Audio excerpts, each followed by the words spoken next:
Di video kali ini, kita akan mendengarkan kisah lanjutan Nabi Ibrahim alaihissalam.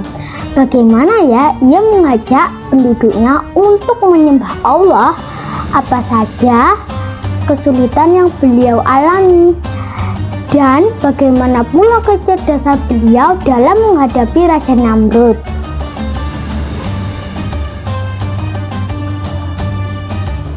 Assalamualaikum warahmatullahi wabarakatuh.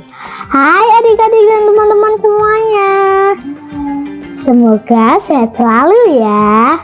Nah, kali ini kita akan melanjutkan kisah Nabi Ibrahim alaihissalam part kedua.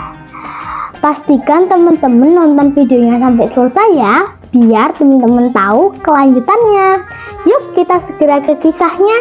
Setelah Nabi Ibrahim tidak berhasil menyadarkan ayahnya untuk menyembah Allah saja, Nabi Ibrahim mengajak penduduk Ur untuk meninggalkan berhala dan menyembah Allah. Namun, beliau tidak berhasil mengajak penduduk Ur. Beliau malah dicap sebagai orang yang kurang akal dan gila. Akhirnya, Nabi Ibrahim pun membuat rencana. Ia akan menghancurkan patung-patung yang disembah oleh penduduk Ur. Rencana itu akan ia mulai saat ada acara tahunan kota Ur.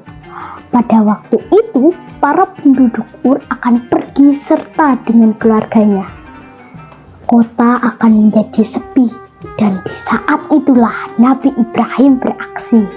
Nabi Ibrahim melakukan rencana itu agar para penduduk Ur tahu betapa rapuhnya Tuhan yang mereka sembah. Ketika hari perayaan tiba, para penduduk Ur pergi berbahagia dengan anak-anaknya. Kota akan menjadi sepi. Nabi Ibrahim pun pergi ke tempat patung-patung berhala disimpan. Kemudian ia menghadap ke berhala dan bertanya, "Mengapa kalian tidak berbicara?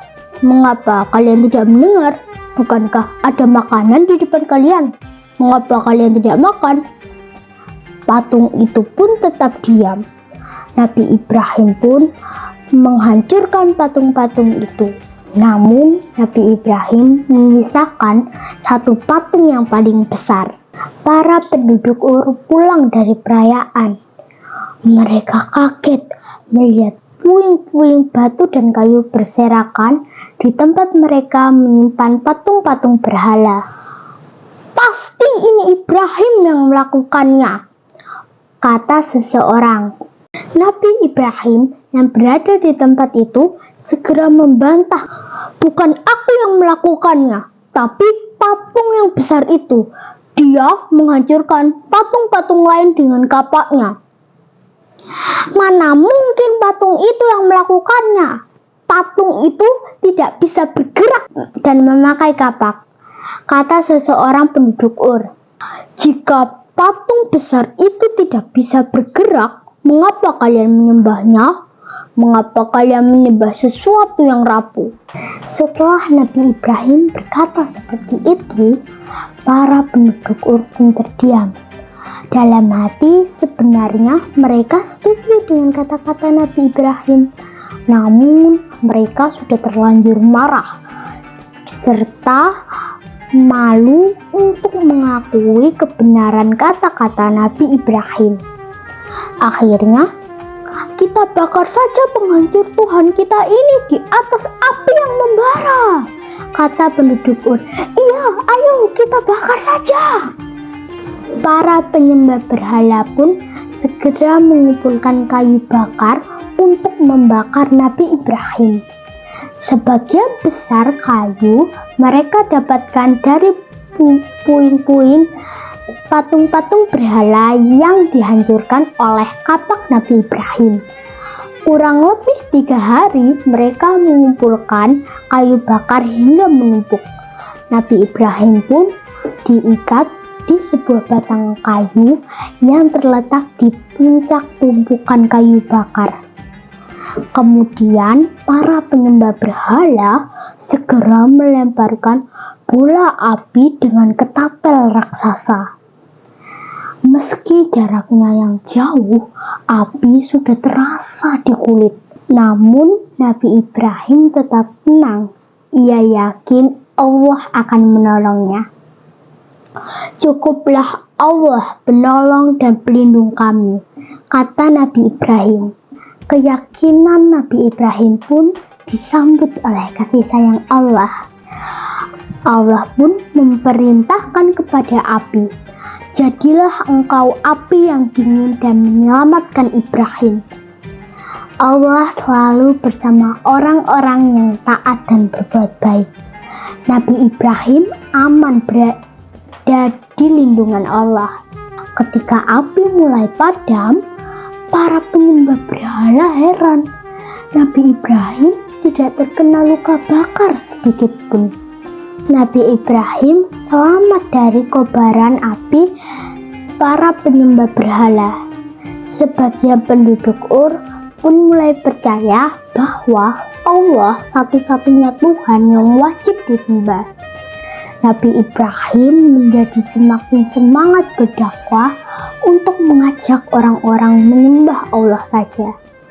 Di daerah Sumeria ada seorang raja yang bernama Namrud. Ia mengaku sebagai Tuhan. Mengetahui dakwah Nabi Ibrahim, Raja Namrud pun merasa terancam.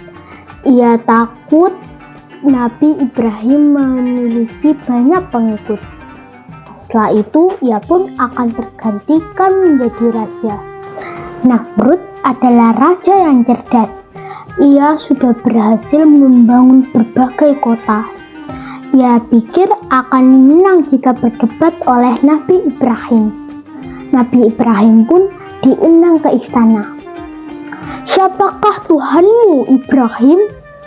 tanya Namrud.